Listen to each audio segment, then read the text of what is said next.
Olá pessoal, vamos então começar mais uma aula. Hoje nós vamos falar dos últimos grandes filósofos da época que a Grécia ainda era independente. Bom, nós estamos falando de uma Grécia, né, que na verdade não era um país, era uma região onde as cidades, né, nas cidades todos falavam grego, mas eram independentes as cidades umas das outras. Não havia um governo central. O governo era exercido nas próprias cidades. E, especialmente, né, em Atenas, a gente pode dizer que ali houve o berço da democracia moderna. Naquela época, a democracia era exercida na praça central da cidade, especialmente pelos homens. Vamos contextualizar, vamos lembrar um pedacinho da nossa última palestra aqui, e aí nós vamos entrar no assunto de hoje. Então, na última palestra, vamos lá, nós estávamos falando da Guerra do Peloponeso, não foi assim? Então, essa guerra ela foi declarada em Atenas pelo Péricles. Então, o Péricles, que tinha sido o maior governante de Atenas, o mais importante prefeito da cidade, ele chegou no momento, né, devido às querelas, né, vamos dizer assim, com a cidade de Esparta, que eram dois centros, né, Atenas era um centro, Esparta era outro centro de poder, cada uma com as suas cidades aliadas, e elas decretaram guerra uma à outra, né, e essa guerra durou aproximadamente 30 anos. Então foi uma guerra devastadora, foi uma guerra que, apesar de Esparta ter tido, vamos dizer assim, mais vitórias que Atenas, todos saíram perdendo, a destruição das cidades foi muito grande. Isso a gente já relatou na cidade passada. Então, a cidade de Atenas, retornando, né, da guerra do Peloponeso, ela estava praticamente escombros, né? Em uma sociedade agora muito, vamos dizer assim, insegura por causa da guerra, cheia de problemas. É nesse contexto aí que nós vamos ver a história de Sócrates. Aqui a gente, na aula passada, mostrou os aliados de Atenas, né, que eram esses em vermelhos, de Esparta, éramos aqueles aliados em azul. Bom, aqui está o nosso personagem de hoje, é o Sócrates, né? Ele vai nascer 28 anos depois da morte de Pitágoras, então ele é de 469 a.C. Bom, Sócrates, vamos nos deter um pouquinho na história dele, e depois a gente vai falar mais da filosofia dele, né? Ele foi um sujeito, sabe-se que ele lutou na guerra do Peloponeso, e ele volta para a cidade, né, depois da guerra, ele sobreviveu à guerra, e ele na cidade vai viver, né, da herança que ele tinha e vai dedicar-se de corpo e alma, né, plenamente ao que ele chamava da sua filosofia. Né? A filosofia é entendida como um constante questionamento das verdades. Bom, o que quer dizer exatamente isso? É meio complicado a gente falar questionamento das verdades. Ali, Atenas, né, o tempo todo, a filosofia era um debate entre verdades. Né? Mas depois da Guerra do Peloponeso, especialmente, fez muito sucesso um grupo de filosofia, de professores, chamados de os sofistas. E qual que era dos sofistas? Os sofistas eles queriam demonstrar que qualquer coisa era possível de ser colocada como verdadeira, qualquer afirmação, qualquer ideia. Bastava que se fizesse dela uma defesa bem feita, bem articulada daquela ideia, ela ia se tornar verdadeira. Né? A gente trazendo isso para a vida atual, para o que está acontecendo no Brasil, a gente poderia dizer mais ou menos o seguinte: olha, aqueles acontecimentos lá de 8 de janeiro deste ano, não é? Que são tidos como acontecimentos, uma tentativa de golpe, de derrubada do governo eleito, etc. e tal. De repente, né, na ala daqueles que concordaram, que financiaram, ou principalmente dos que defendem, né, o que aconteceu, é, há uma tentativa, então, especialmente no Congresso Nacional, de dizer que a culpa, né, daqueles atos golpistas que que deram errado, né, vamos dizer assim, que foram frustrados. A culpa daquele movimento teria sido do próprio governo, que tinha assumido havia 8 dias, né, o comando, porque esse governo teria interesse em que acontecesse aquela tentativa de golpe, né, em Brasília, para ele se beneficiar dos resultados. Então, quer dizer, a partir do momento em que aparece essa ideia, que é uma tentativa, então, de dizer, né, que aquilo ali não foi uma coisa articulada e muito bem articulada por um grupo, que esse grupo realmente queria dar um golpe no país, né, dar um golpe na democracia, então surge esse discurso. Inclusive, a própria CPMI, que a gente está vendo aí acontecer, o início da CPMI foi exatamente isso, foi uma tentativa, então, da oposição ao governo eleito, né, de demonstrar que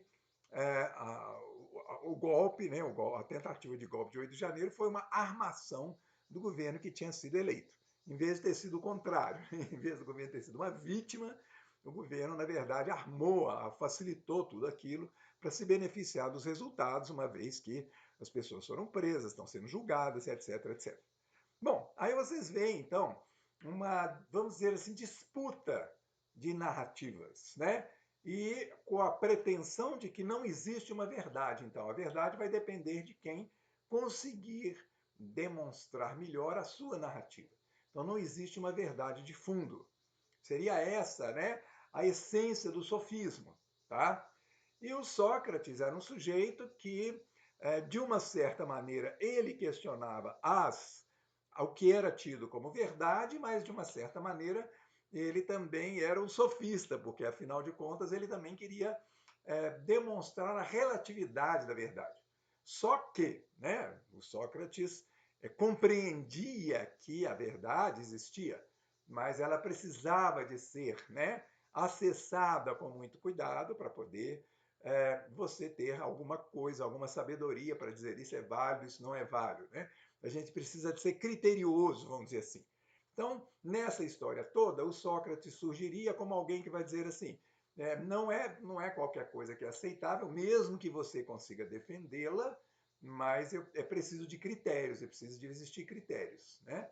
Então, ele vai dedicar muito da vida dele a desconstruir as narrativas dos sofistas, mostrando que o que eles falavam não tinha fundamentos suficientes para ser aceito como verdade.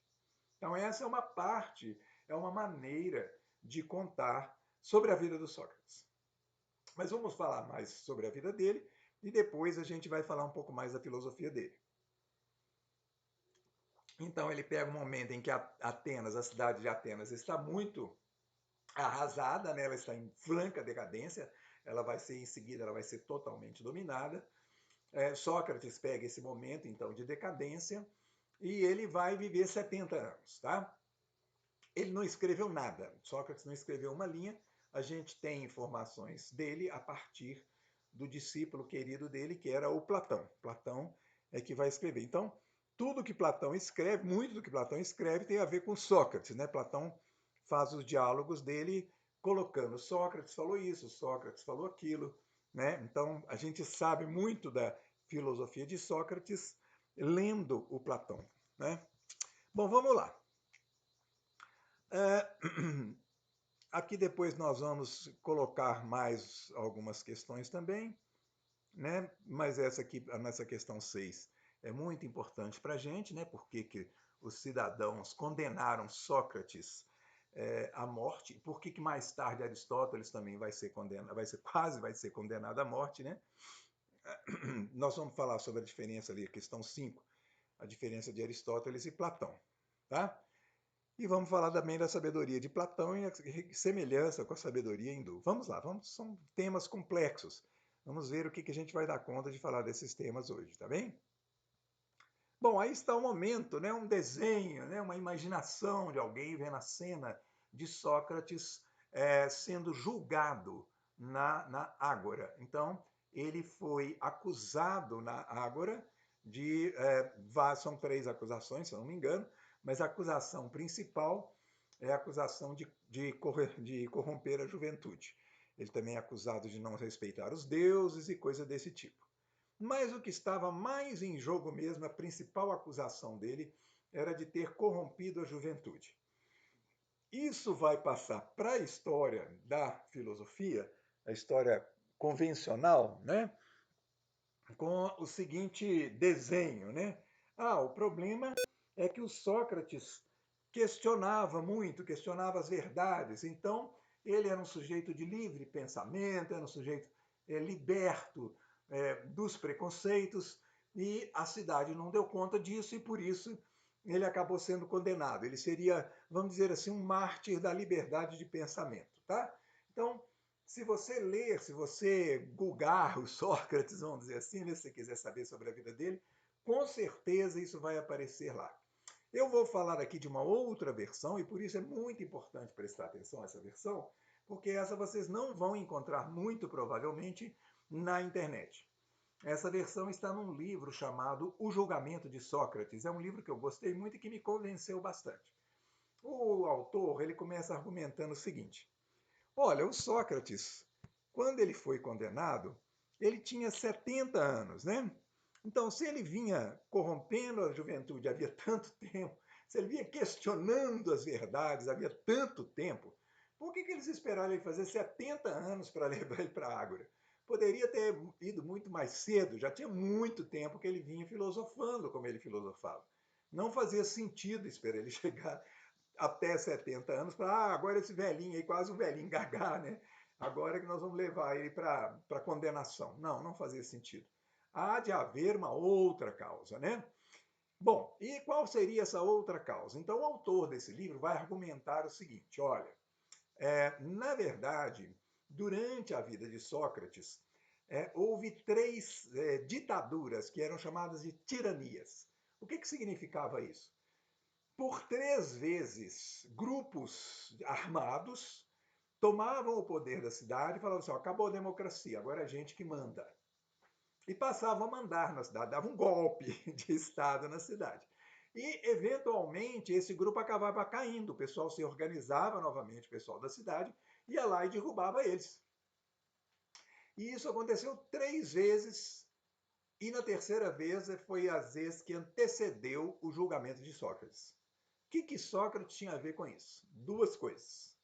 Primeiro, ele era contra a democracia. A gente vai ver isso nos diálogos que ele vai travando com seus interlocutores, em que ele vai mostrando que a democracia não era uma boa forma de governo. Porque na democracia, o palpite de todos tinha o mesmo valor. Então você pegava lá um sujeito bem ignorante, um sujeito mais sábio, o voto deles valia por igual. E isso acabava levando a cidade a tomar decisões insensatas. Como foi a própria Guerra do Peloponeso. Não sei se o Sócrates era um crítico da Guerra do Peloponeso, mas a Guerra do Peloponeso foi exatamente um exemplo de uma má decisão dos cidadãos de Atenas, porque eles acabaram arrasando a própria cidade. Foi uma guerra terrível. Então, Sócrates, o que ele colocava no lugar da democracia? Uma proposta onde a cidade prepararia um grupo desde cedo, desde a infância, para ser um grupo de governantes. Então haveria, vamos dizer assim, um monastério, onde ficariam esses governantes, esses futuros governantes, seriam muito bem tratados ali a vida inteira. Eles só não poderiam ter posse nenhuma. Então, a pessoa depois dos 55 anos poderia ser eleito governante da cidade, mas não poderia ter nada para si, porque aí essa pessoa não poderia beneficiar-se das suas próprias decisões. Então, essa era uma ideia de Sócrates, que ele vai discutir com as pessoas e tudo que ele vai propor às pessoas nos seus diálogos, nos seus debates sobre a vida e tal, e que, vamos dizer assim, parecia bastante razoável. Mas acontece que, na vida dele, houve essas três tiranias. Em todas as três tiranias, tinha discípulo de Sócrates no meio. O que você pode presumir, então, que a partir desse debate sobre a democracia, essa turminha se entusiasmava e falou: então está na hora da gente tomar o poder e a gente governar a cidade de acordo com a sabedoria dos filósofos. Bom, discípulos de Sócrates estavam lá. Se era isso que eles queriam, a gente não sabe exatamente. até porque já começa com uma violência, né, de tomar a cidade pela força, pelas armas. E Sócrates nunca criticou as três tiranias. Esse é mais um detalhe importante. Então, no final da terceira tirania, aí sim, aí é que ele vai ter que responder à Ágora pelos seus crimes, né? E o crime que está aí em jogo é exatamente esse crime, né, de perverter a juventude. Então, parece que, se a gente seguir as ideias desse autor, desse livro, O Julgamento de Sócrates, a gente vai chegar à conclusão, né, de que a condenação de Sócrates tem mais a ver com a sua conduta, com a sua crença, né, ou descrença na democracia, a crença num governo autocrático, né, mas ao mesmo tempo porque durante as ditaduras ele não se levantou contra as ditaduras. Ele não fez parte, né, dos movimentos para derrubar as ditaduras, as tiranias. Tá bem? Então é uma coisa a se considerar, a se levar a sério essa proposta, eu achei que fazia muito sentido. Enfim, naquele dia havia mais de 500 homens, vamos lembrar que a democracia era exercida por homens, na praça, na Ágora. Houve a defesa de Sócrates, houve os ataques, a defesa de Sócrates, e, né, no final, na votação, ele perdeu, então foi condenado à morte por causa dos seus crimes. Ele argumentou, inclusive, que a Grécia ia perder o homem mais sábio, que foi uma coisa até que foi uma sibila, né, uma sacerdotisa de um templo, que teria dito que ele era o homem mais sábio da Grécia. Ele usa isso no julgamento, para poder dizer que a Grécia estaria condenando, né, o mais sábio de seus filósofos, vamos dizer assim, mas ele perde na argumentação. E aí os discípulos dele ofereceram, alguns deles, a possibilidade dele fugir de Atenas. E aí ele não seria executado. Mas ele fez questão de ficar. E fez questão de ficar, daí a 3 dias ele vai tomar o veneno, e ele vai debater as suas ideias até o fim. Ele vai ser um sujeito que vai filosofar até o último momento da sua vida. Isso é muito interessante. Aqui está uma cena, né, dele debatendo no último momento da sua vida, ali já depois de tomar a cicuta. Ele é visitado nesse momento e provavelmente está lá aqui à esquerda, lá naquele finzinho de corredor, provavelmente os sujeitos que estão acompanhando a mulher dele, que ele pede para sair porque ela estava chorando demais. E ele argumenta o seguinte, que ele não tinha nada a temer quando tomasse aquele veneno ali, porque ele via duas possibilidades naquele momento, na hora de morrer. E isso está, gente, num texto de Platão que se chama Apologia de Sócrates. É nesse texto que ele vai falar do Sócrates conversando até o final. E Sócrates vai dizer naquele momento ali o seguinte, olha, pode ser que, né, e aí de minha parte, tá, gente? Pode ser que os atomistas, aqui os atomistas eu estou colocando, estejam certos. Ou seja, depois que a gente morre, a gente se dispersa, o nosso corpo se dispersa, nossos átomos se dispersam, nada sobra da gente. E aí ele diz, poxa, mas que bom, a minha vida foi muito boa, eu levei uma vida boa, eu não tenho de que me queixar agora que eu vou desaparecer, né? Por outro lado, pode ser que, e aí é importante uma informação que eu vou dar aqui, que também não é oficial na história de Sócrates, ele tinha reuniões nos chamados grandes mistérios, que eram reuniões de iniciados nos templos, tá? Para transmitir conhecimentos esotéricos, e ali se falava da reencarnação. Inclusive, Sócrates vai falar da reencarnação durante a vida deles, em alguns diálogos dele, tá? E então ele vai dizer, olha, se a vida for continuar, né, se eu tiver que levar daqui desta vida alguma coisa, eu vou feliz também, porque eu acho que eu vivi a melhor vida possível. Então, por isso, não faz sentido eu reclamar neste momento, eu ficar triste de ter tomado veneno e de estar morrendo. Né? Então, daí ele morre, né, e fica para a história. Bom, vamos seguindo. Aqui nós vamos colocar um probleminha, acompanha comigo que esse negócio é muito interessante, vamos ver se vocês mexem com matemática, nós todos mexemos com matemática, né? E esse é um probleminha que o Sócrates vai apresentar para um jovem escravo. né? O contexto desse diálogo aí é mais ou menos o seguinte: Sócrates quer testar a possibilidade da reencarnação, tá?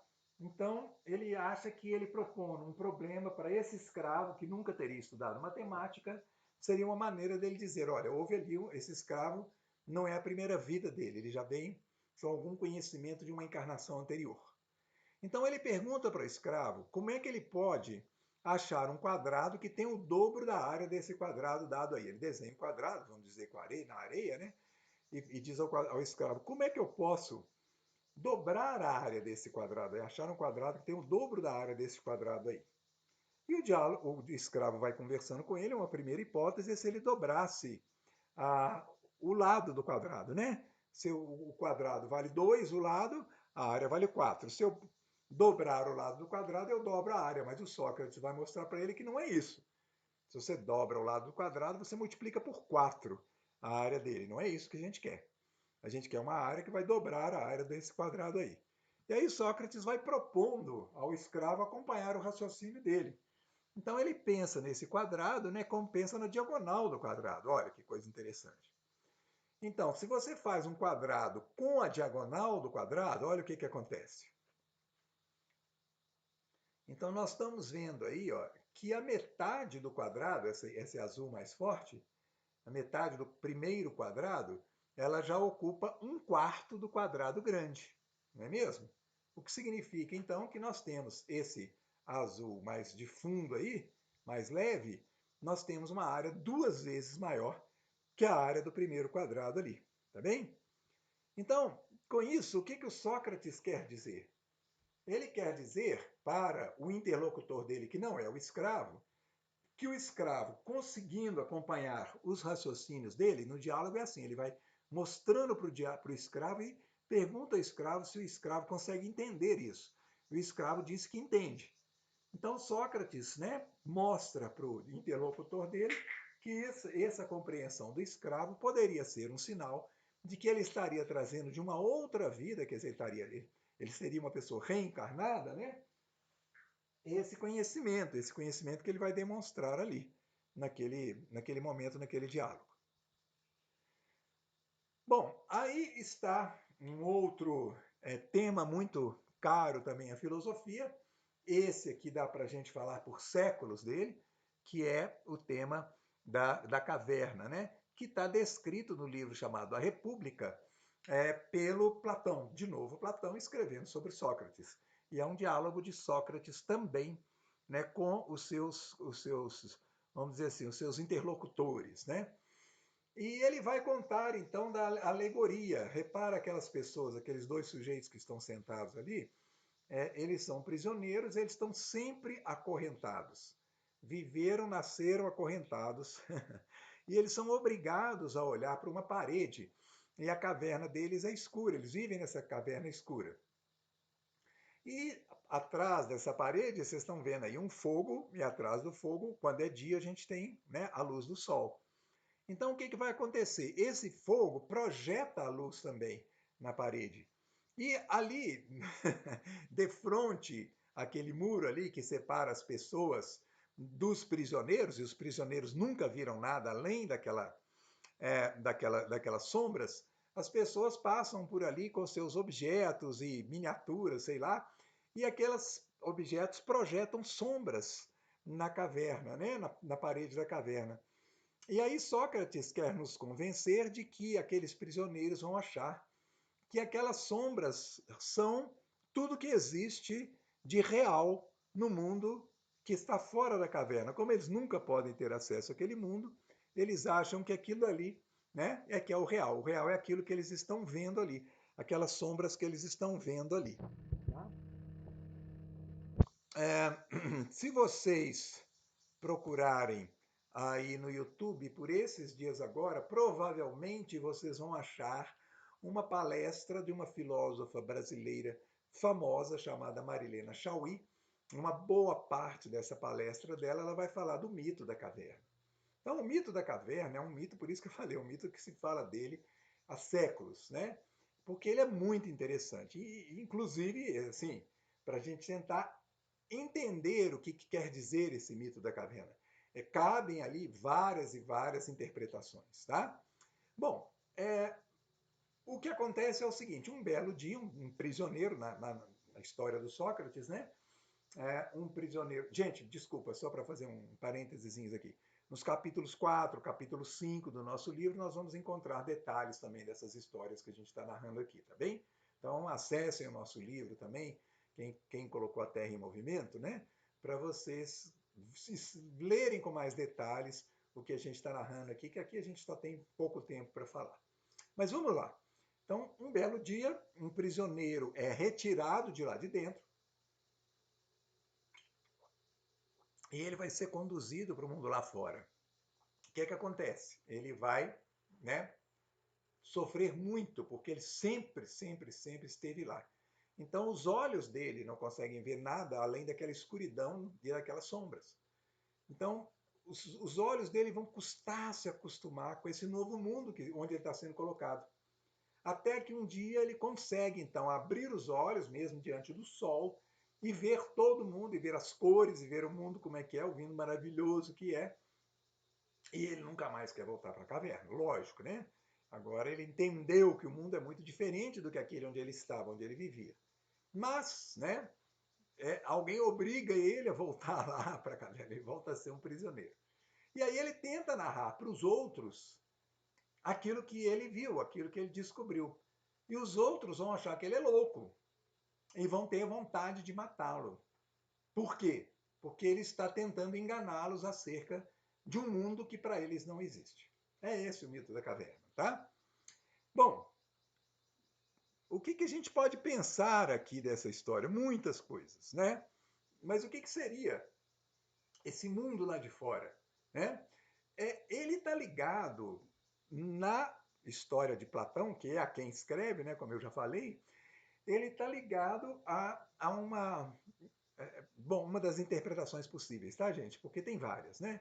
Mas ele está ligado a um conhecimento esotérico, tá? No seguinte sentido, quando você descobre, né, o que é o mundo espiritual, o que é o mundo extrasensível, né, o mundo que vai além dos nossos 5 sentidos, aí que você descobre que ele é muito mais real do que o nosso mundo, tá?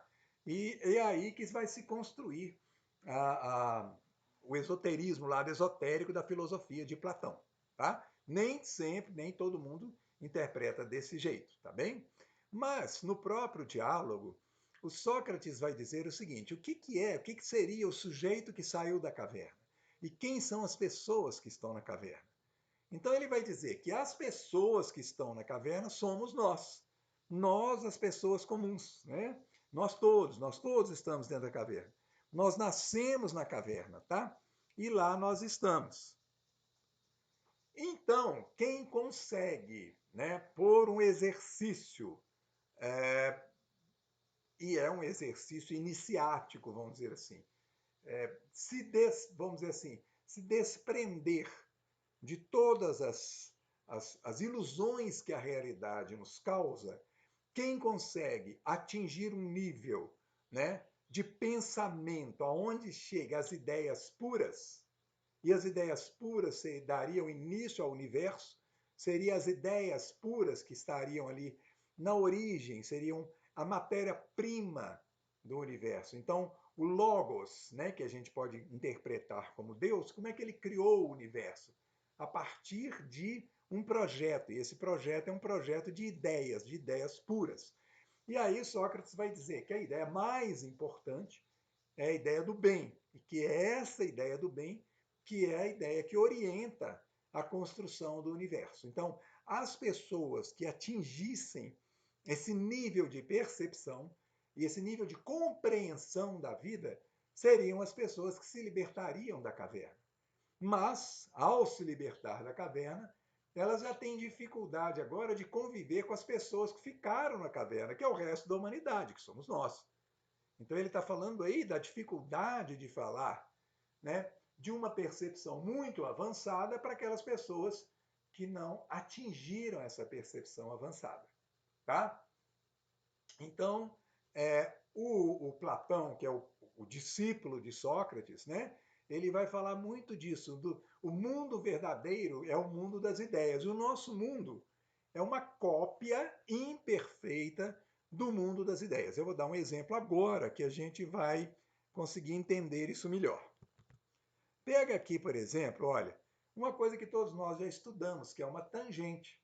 Vejam bem, ali nós temos uma circunferência e, né, uma reta com as duas setinhas, né, indicando que ela é infinita para um lado e para o outro, e essa reta corta a circunferência, encontra com a circunferência, que ela não corta, num pontinho só. Isso é a definição de tangente, tá?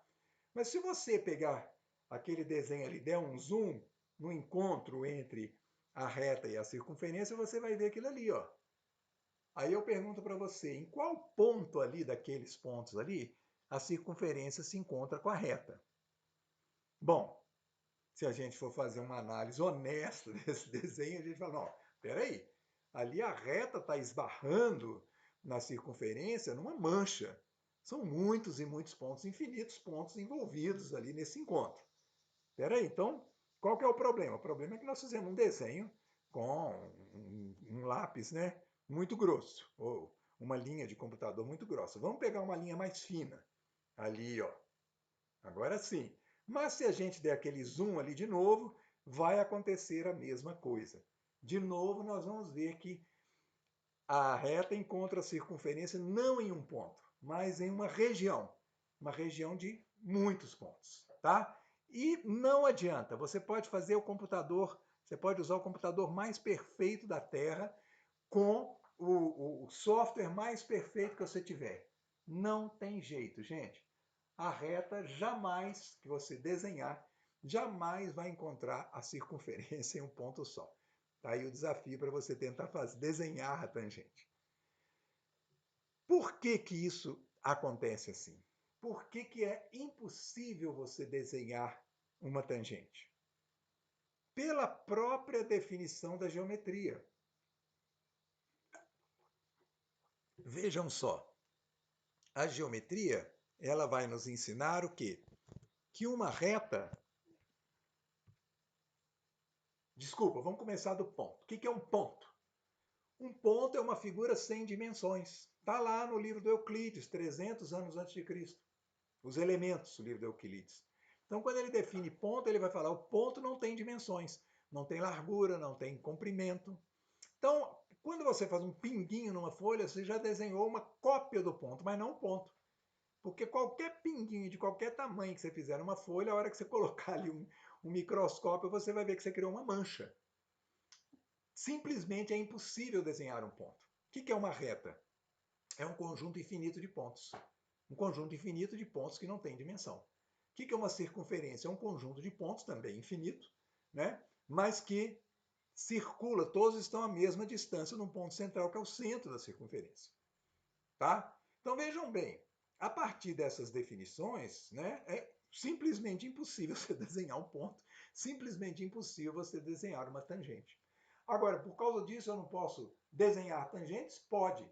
Cada tangente que a gente desenha é uma cópia imperfeita, aí que dá a ideia, né? Uma cópia imperfeita da definição da tangente. Então, o único jeito de eu chegar à tangente perfeita é pelo pensamento. Eu não consigo, né, jamais desenhar uma tangente perfeita. Então vejam bem, quando você tem essa compreensão, você já está um salto acima da pessoa que não entende isso.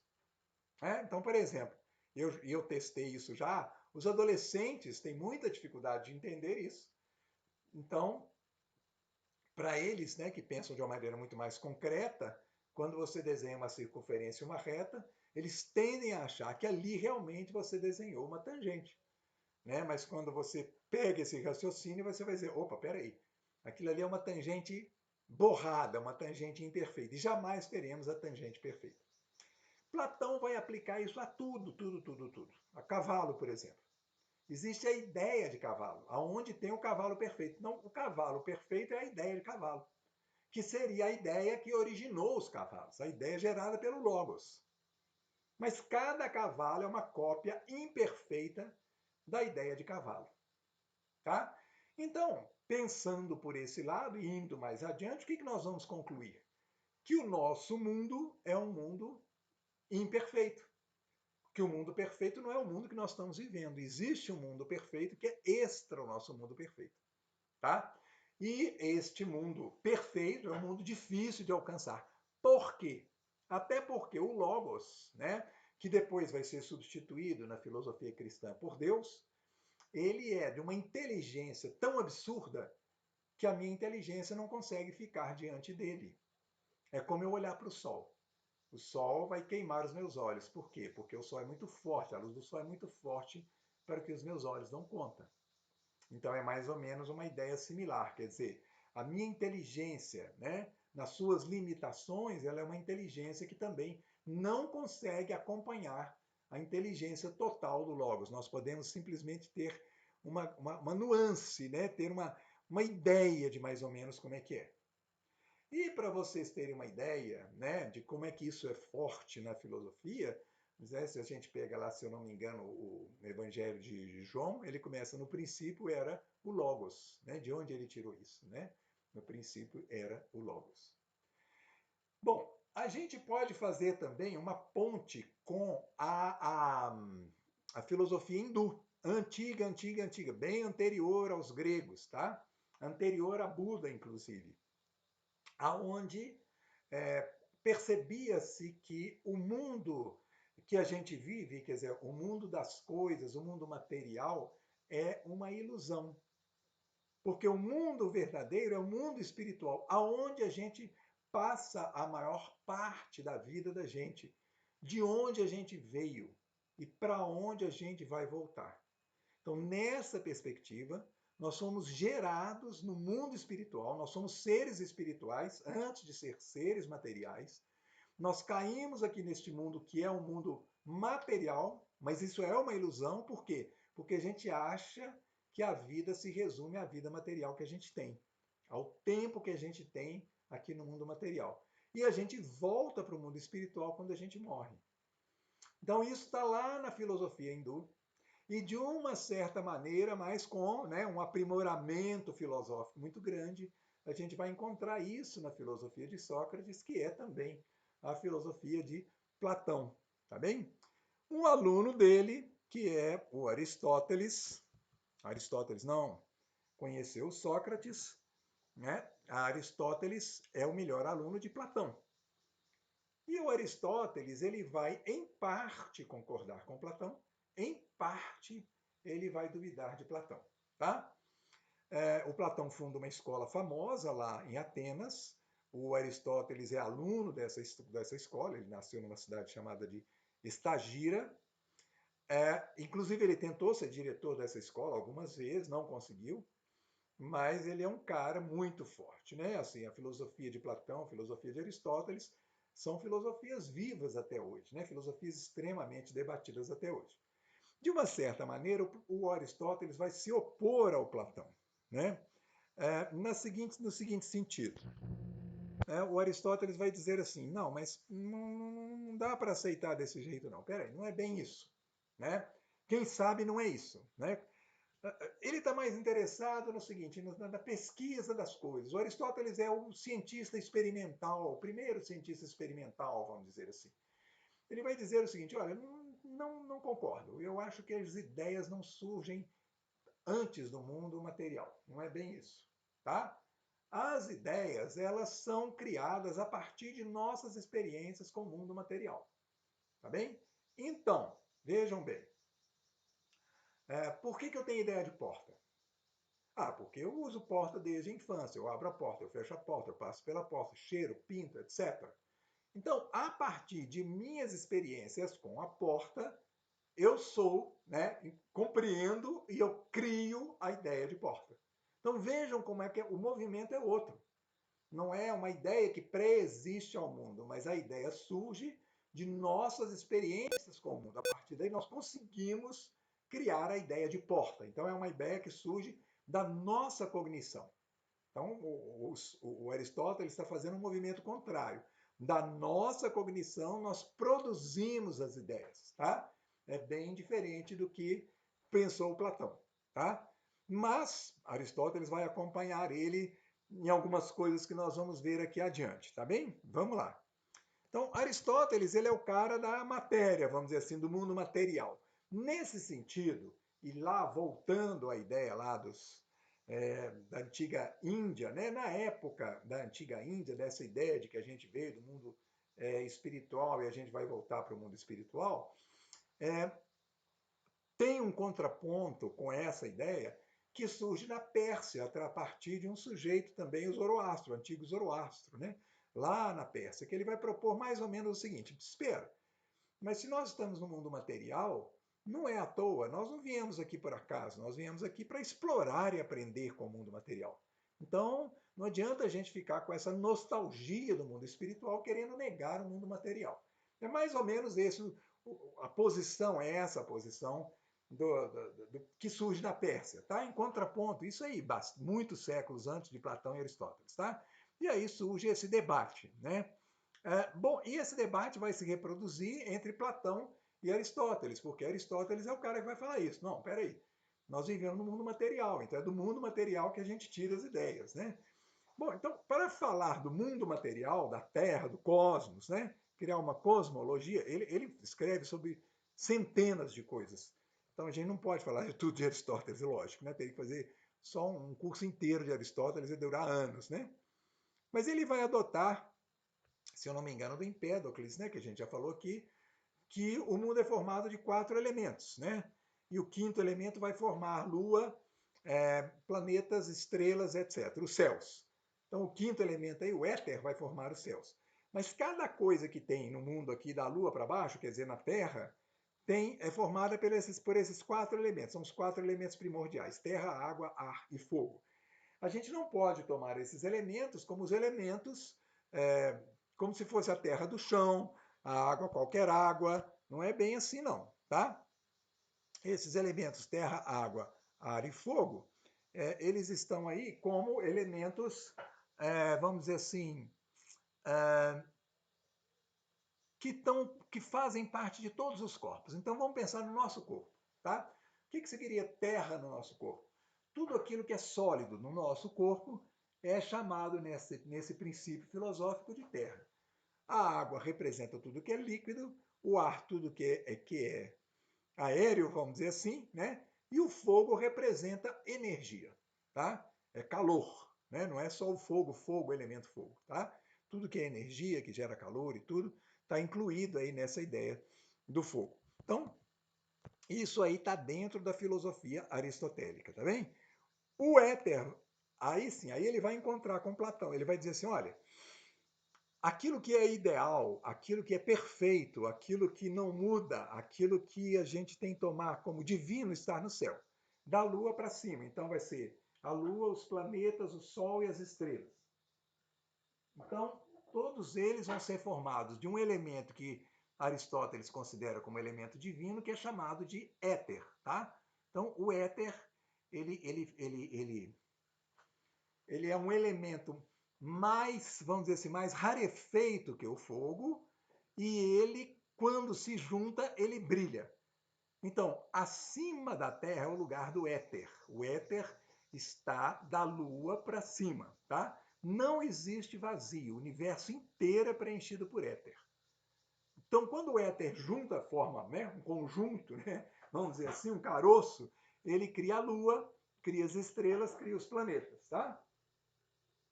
E a camada mais longínqua do universo, a última camada do universo, é a camada das estrelas. Então, imagina umas cebolas. Uma cebola com muitas camadas. A última camada, a camada mais externa da cebola, é onde estão pregadas as estrelas. Então, as estrelas estariam pregadas nos céus, né? Lá na última camada dos céus, que é a camada das estrelas, e é a camada mais perfeita do universo. Aí a gente pode pensar o seguinte, espera aí, mas de onde é que você tirou essa ideia aí de perfeição para você juntar a ideia de perfeição com as estrelas, né?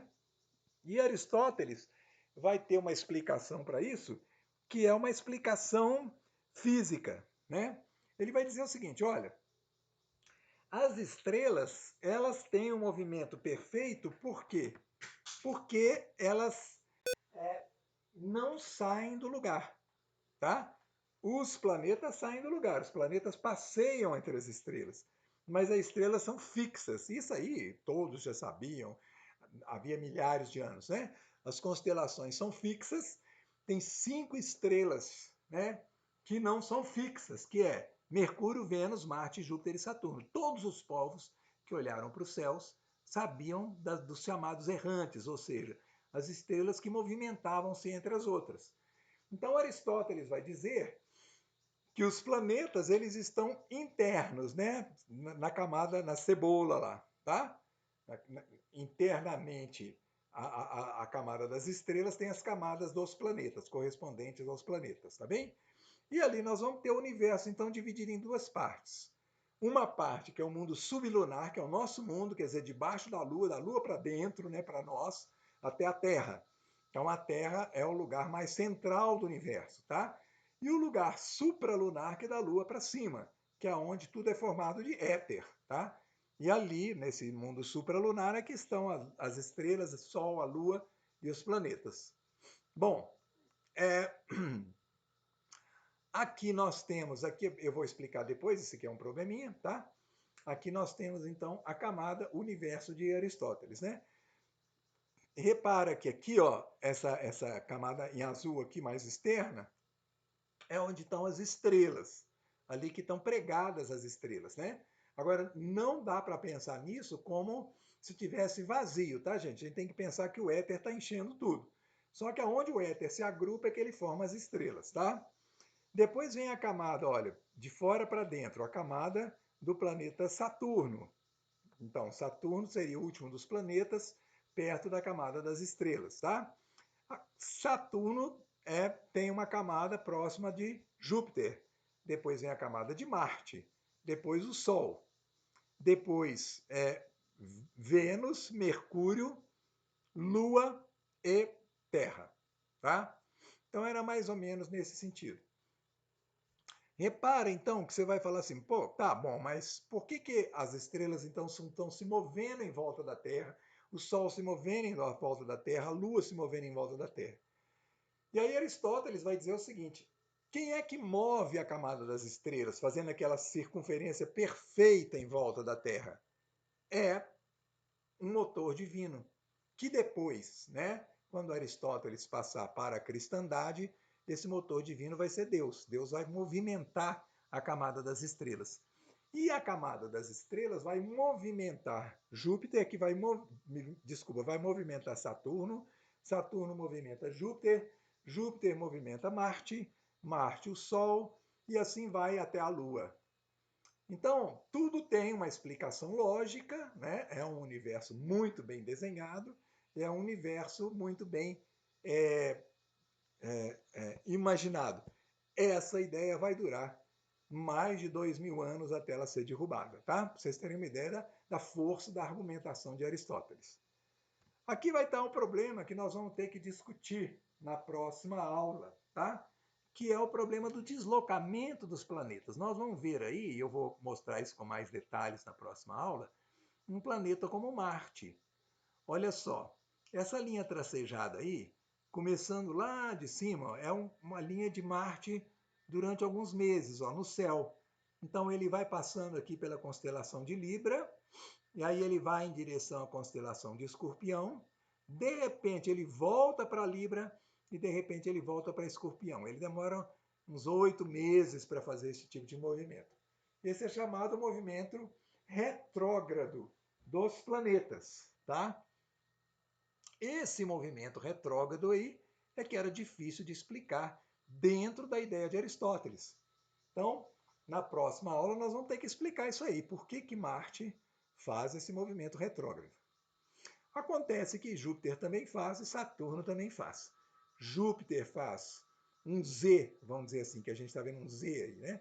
O Z de Júpiter é menor e Júpiter leva mais tempo do que Marte para fazer o Z, o movimento retrógrado. E o mesmo com Saturno. Saturno tem um Z menor que o de Júpiter e faz ainda mais devagar o movimento retrógrado. Por isso é que, né, o Aristóteles vai colocar essa ordem, Marte, depois Júpiter, depois Saturno. Aí Mercúrio e Vênus, por que eles ficavam, né, mais próximos do Sol, entre o Sol e a Terra? Porque Mercúrio e Vênus no céu estão sempre perto do Sol. Ou você vê eles no nascer do Sol, perto do nascer do Sol, de manhãzinha, antes um pouquinho do Sol nascer, ou você vê eles à noite, um pouco depois do Sol se pôr. Quando você vê, por exemplo, Vênus à noite, à tardinha, o Sol já se pôs, aparece aquela estrela brilhante lá que é Vênus, né? Aí mais uns dias, o Vênus, ou mais uns dias, desculpa, mais umas horas, o Sol, Vênus desaparece no mesmo lugar em que o Sol desapareceu. Nesta época do ano, nestes dias, está sendo o contrário. Vênus aparece no céu de madrugada, pouco depois aparece o Sol, aí você não consegue ver Vênus mais. Então, esse movimento retrógrado dos planetas é um movimento que desafiava essa concepção de Aristóteles, tá bem? Bom, agora nós vamos falar do que acontece depois de Aristóteles, tá? Vem uma história aí bastante interessante também. Na época de Aristóteles, deixa eu ver se eu consigo retornar aqui só mais um tiquinho aqui. Aqui, ó. Esse lado aqui de cima da Grécia, chamado Macedônia, estava em expansão. Essa turma da Macedônia estava em expansão. Eles conseguiram, depois da Guerra do Peloponeso, juntar um exército bem grande. Um sujeito chamado Filipe, que não era o rei, mas era um general, ele acaba mandando mais que todo mundo, e ele vai comandar os exércitos da Macedônia para dominar a Grécia, tá bem? E esse Filipe, ele coloca, olha que coisa interessante, né? Ele era um general e aí ele quer educar o filho dele bem educado. Quem que ele escolhe para ser professor do filho dele? Aristóteles. Então Aristóteles fica 3 anos com o filho de Filipe, que é Alexandre. E esse Alexandre, aluno de Aristóteles, né, vai ser o Alexandre o Grande. Ele, com acho que 16 anos, o pai morre, o pai é assassinado pelos guarda-costas dele. O Alexandre assume o poder e ele vai fazer uma campanha, né, militar absurda. Ele vai dominar a Pérsia, ele vai chegar até a Índia, ele vai dominar o Egito, ele vai criar um império enorme, né? Então, o Alexandre, nós vamos ver aqui o império dele. Repara, olha, a Macedônia começa aqui da Macedônia. Isso aqui, ó, esse tracejado em roxo aqui, é o caminho que ele foi fazendo junto com os soldados dele, ó. Ele percorre milhares de quilômetros andando e guerreando onde tem esses negocinhos vermelhos que são as principais batalhas dele. E aos poucos ele vai dominando toda a Pérsia. Domina o Egito todo e depois segue para a Pérsia de novo, vai dominando, fazendo uma viagem e ele chega até perto da Índia aqui, tá vendo? Todas as fronteiras da Pérsia ele vai dominando. Aqui nós temos uma ideia do tamanho, né, em verde, do tamanho do Império de Alexandre, tá?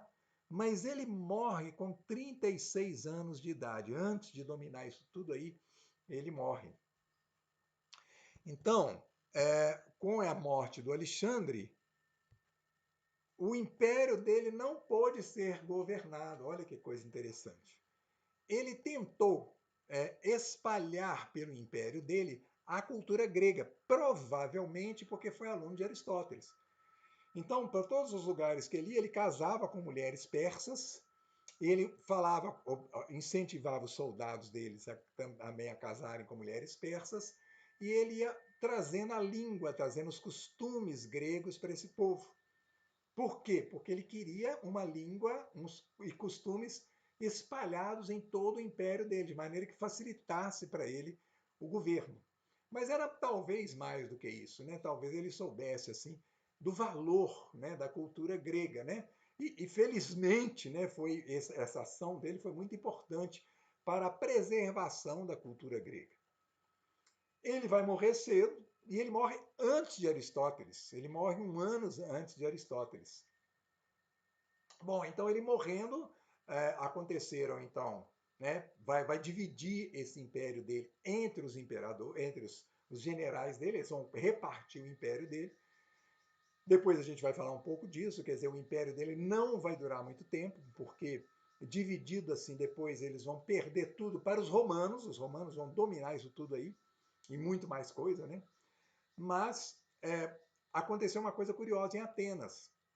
Quando a turma do Alexandre, né, morreu, houve revoltas em Atenas para reconquistar a cidade, e numa delas eles chamaram agora o Aristóteles para a ágora. Ah, seu Aristóteles, o senhor agora vai responder, porque o senhor foi professor do Alexandre.